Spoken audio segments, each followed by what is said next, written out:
Hello guys.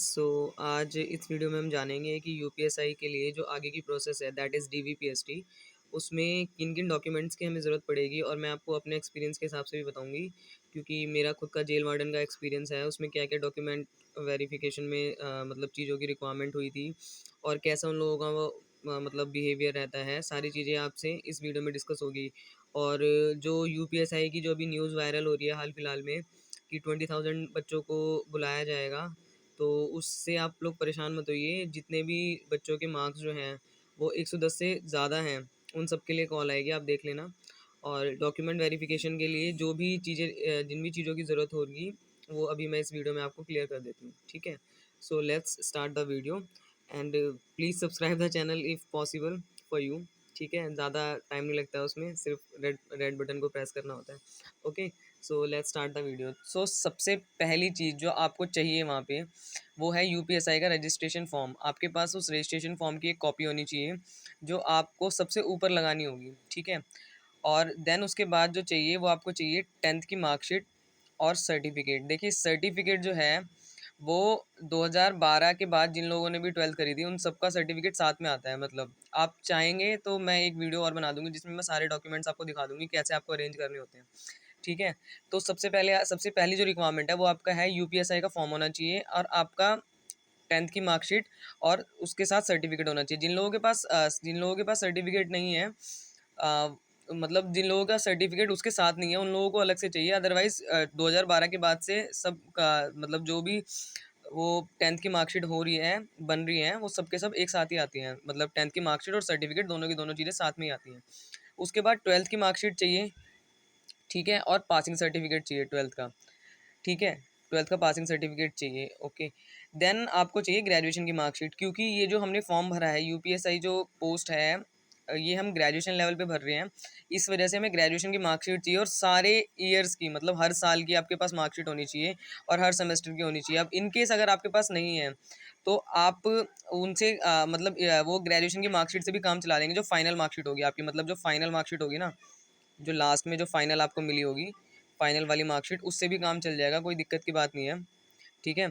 उससे भी आपका काम चल जाएगा। अगर आपने पीजी करी हुई है यानी कि post graduation, suppose MA MSc या किसी ने कुछ भी की हुई है, तो आप उसको भी लेके जा सकते हैं। अदरवाइज वैसे इसके नंबर वंबर तो कुछ नहीं है, पर आप लेके जा सकते हैं, ठीक है। रेजिडेंशियल प्रूफ चाहिए कम से कम। और इन सब की कम से कम आप वैसे दो दो जीरोक्स मांगी हुई थी, पर आप मेरे हिसाब से 3 ले जाना, ठीक है। सबकी 3 3 जीरोक्स लेके जाना आप लोग, ठीक है। और आपकी डिग्री होनी चाहिए।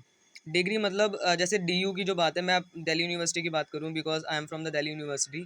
तो दिल्ली यूनिवर्सिटी में तो 2 साल मतलब 2 साल के बाद आती है। जैसे आपने ग्रेजुएशन 2018 में करी है तो 2020 तक ऑलमोस्ट आपकी डिग्री आएगी। तो अगर आपके पास डिग्री नहीं भी है तो चलेगा, कोई बात नहीं है, पर आपके पास सारे ग्रेजुएशन की मार्कशीट होनी चाहिए, मतलब सारे ईयर्स की मार्कशीट होनी चाहिए। और अगर इनकेस अगर आपके पास नहीं है तो वो लोग बहुत कोऑपरेटिव होते हैं, वो आपको कुछ नहीं कहेंगे, वो आपको जाने देंगे, ठीक है। वो आपकी मार्कशीट में बस नाम और वो चेक करना चाहती है, वो ये नहीं देखना, वो ये जस्ट ये देखना चाहते हैं कि मतलब आपने कुछ गलत चीज़ तो नहीं भरी हुई है, वो आप फ्रॉड तो नहीं हो, ठीक है। बस वो ये देखना चाहते हैं, दैट्स इट।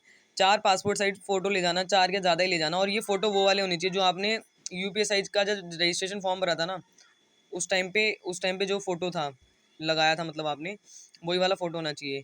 2 यूनिक आईडी होनी चाहिए, ये बहुत ज़्यादा इंपॉर्टेंट है क्योंकि वो 2 अलग-अलग आईडीज़ को देखते हैं। एक आधार कार्ड को, एक या फिर ड्राइविंग लाइसेंस हो आपके पास, पैन कार्ड हो या पहचान पत्र हो, कोई भी हो, वो सब चलेगा, ठीक है। और अगर आपके पास इन केस एनसीसी का सर्टिफिकेट है तो आप वो भी ले जाना।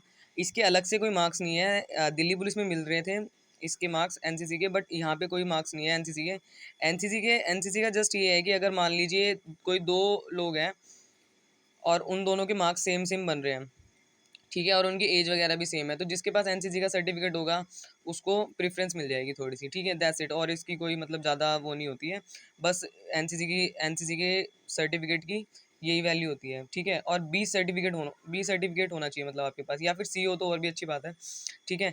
देन अगर आप, ये तो है इतनी जो रिक्वायरमेंट है, 8 चीज़ें तो उनको चाहिए जो जो बच्चे जनरल से हैं, ठीक है। ये 8 चीज़ें यहाँ से यहाँ तक, ये तो जनरल वालों के लिए है कि मतलब जनरल जनरल से जो जिन्होंने फॉर्म भरा है उन लोगों को तो इतनी रिक्वायरमेंट है ही है। अदरवाइज अगर कोई SC ST कैंडिडेट है तो वो अपना वो लेके जाएगा, जाति प्रमाण पत्र जो है उसको लेके जाना पड़ेगा। और OBC और EWS के लिए एक जो सर्टिफिकेट है वो आपका बना हुआ होना चाहिए 1 अप्रैल 2020 से लेके 15 जून 2020 तक का, क्योंकि इसी बीच में फॉर्म निकले हुए थे। और अगर आपके पास मतलब इसके बाद का है या इससे पहले का है तो इससे पहले का है तो चल जाएगा, पर इसके बाद वाला बिल्कुल भी नहीं चलेगा। तो आप मतलब उसको देख लेना, आपने किस हिसाब से जिस भी हिसाब से फॉर्म भरा होगा, मतलब जो भी कैटेगरी आपने चूज़ करी होगी। तो अभी तक के लिए इतना ही है, और नेक्स्ट वीडियो में हम लोग, अगर आप लोग कमेंट करेंगे तो मैं आपको बता दूंगी कि मेरा मेरा डॉक्यूमेंट वेरिफिकेशन कैसा हुआ था और मेरा वहाँ का एक्सपीरियंस कैसा था, ठीक है। और अगर आप लोग चाहेंगे तो मैं आपको डॉक्यूमेंट्स भी दिखा सकती हूँ, मतलब कैसे कैसे उन लोगों ने अरेंज करवाए थे उस टाइम पे। ओके, जय हिंद।